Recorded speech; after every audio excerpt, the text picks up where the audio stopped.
السلام علیکم ورحمۃ اللہ وبرکاتہ۔ میرے محترم ناظرین کرام، آپ سے مخاطب ہے پروفیسر قاری عبد المنان زیگم۔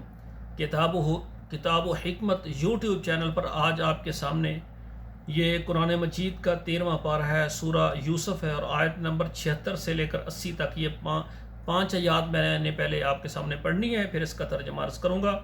اعوذ باللہ من الشیطان الرجیم، بسم اللہ الرحمن الرحیم۔ فبدأ بأوعيتهم قبل وعاء أخيه ثم استخرج من وعاء أخيه كذلك كدنا ليوسف ما كان ليأخذ أخاه في دين الملك إلا أن يشاء الله نرفع درجات من نشاء وفوق كل ذي علم عليم قالوا إن يسرق فقد سرق أخ له من قبل فأسرها يوسف في نفسه ولم يبدها لهم قال أنتم شر مكانا والله أعلم بما تصفون قالوا يا أيها العزيز إن له أبا شيخا كبيرا فخذ أحدنا مكانه إنا نراك من المحسنين قال معاذ الله أن نأخذ إلا من وجدنا متاعنا عنده إنا إذا لظالمون فلما استيئسوا منه خلصوا نجيا قال كبيرهم ألم تعلموا أن أباكم قد أخذ عليكم موثقا من الله ومن قبل ما فرطتم في يوسف فلن أبرح الأرض حتى يأذن لي أبي أو يحكم الله لي وهو خير الحاكمين۔ اب ترجمہ سماعت فرمائیں۔ فبدأ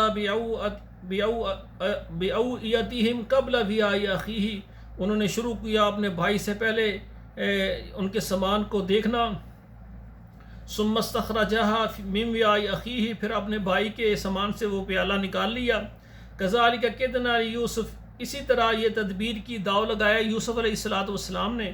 ما كان ليأخذ أخاه، وہ اپنے بھائی کو نہیں لے سکتے تھے، فی دین الملک، بادشاہ کے نظام میں، الا ان یشاء اللہ، مگر جو اللہ چاہے۔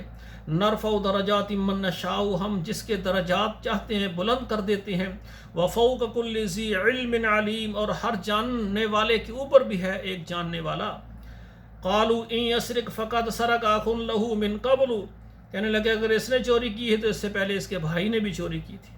فأسرها یوسف فی نفسی، تو یوسف علیہ السلام نے اس بات کو اپنے جی میں پوشیدہ رکھا۔ ولم یبدها لهم، اور ان کے لیے ظاہر نہ کیا۔ قال انتم شر مکانا، کہا تم بدترین درجے پر ہو۔ واللہ عالم بما تصفون، اور اللہ خوب جانتے ہیں جو تم بیان کر رہے ہو۔ قالوا یا ایھا العزیز ان له ابا شیخا کبیرا، کہنے لگے اے عزیز،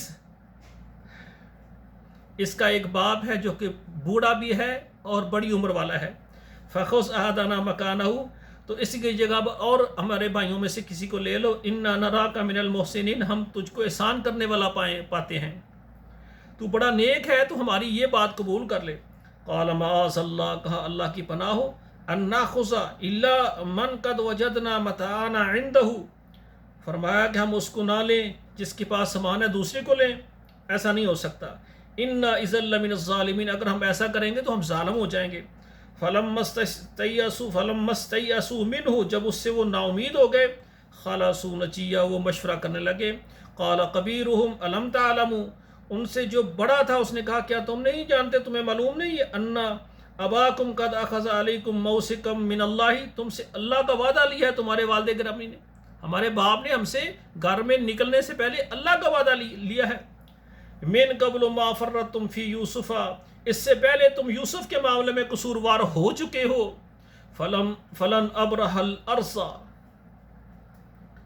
میں ہرگز اس زمین سے نہیں نکلوں گا، حتی یأذن لی ابی، یہاں تک کہ میرا باپ مجھے حکم دے، او یحکم اللہ لی، یا اللہ میرے لیے کوئی فیصلہ کریں، وہو خیر الحاکمین، اور وہ بہترین فیصلہ کرنے والا ہے، وہ اچھا حاکم ہے، بہترین حاکم ہے۔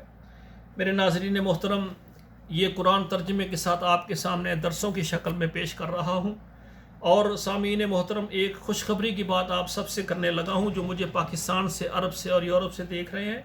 میں اسلام آباد کے اندر ایک بہت بڑا ادارہ بنا رہا ہوں جس کے لیے مجھے 10 ایکڑ جگہ چاہیے۔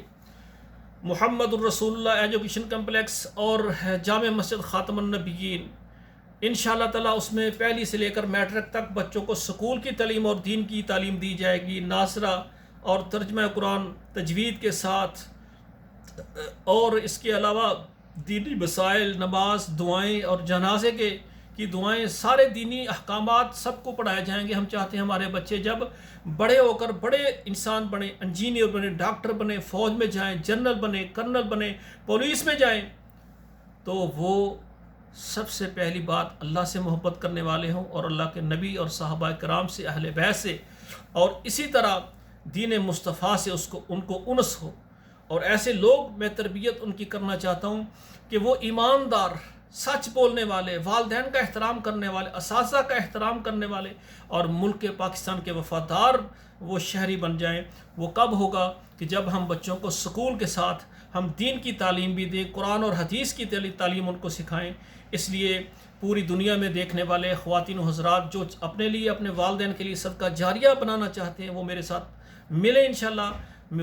وہ اس ادارے کو 5 مرلے، 10 مرلے، 1 کنال، 2 کنال، 1 ایکڑ جگہ لے کے دیں، تاکہ اس میں ایک بہت بڑا ادارہ بنے، اور تبلیغ اور دعوت کے قافلے اس ادارے سے نکلیں، اطراف عالم، اطراف دنیا میں وہ لا الہ الا اللہ محمد الرسول اللہ کے نظام کو متعارف کرائیں، لوگوں کو کلمہ سکھائیں، شرک کو ختم کریں، بدعات کو ختم کریں، اور اللہ کی توحید جو ہے ہر گھر تک پہنچائیں۔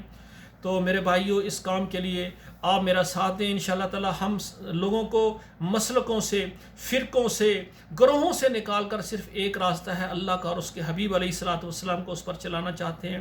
ہم سے یہ عداوتیں، ضدیں، یہ سب ختم ہو جائیں، ہم سب ایک بن جائیں۔ جب ایک ہو جائیں گے، اللہ کے دین کو غلبہ ملے گا، مسلمانوں کو طاقت ملے گی۔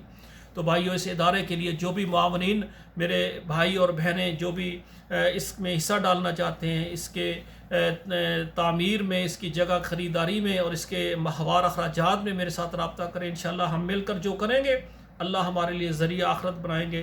والسلام علیکم ورحمۃ اللہ وبرکاتہ۔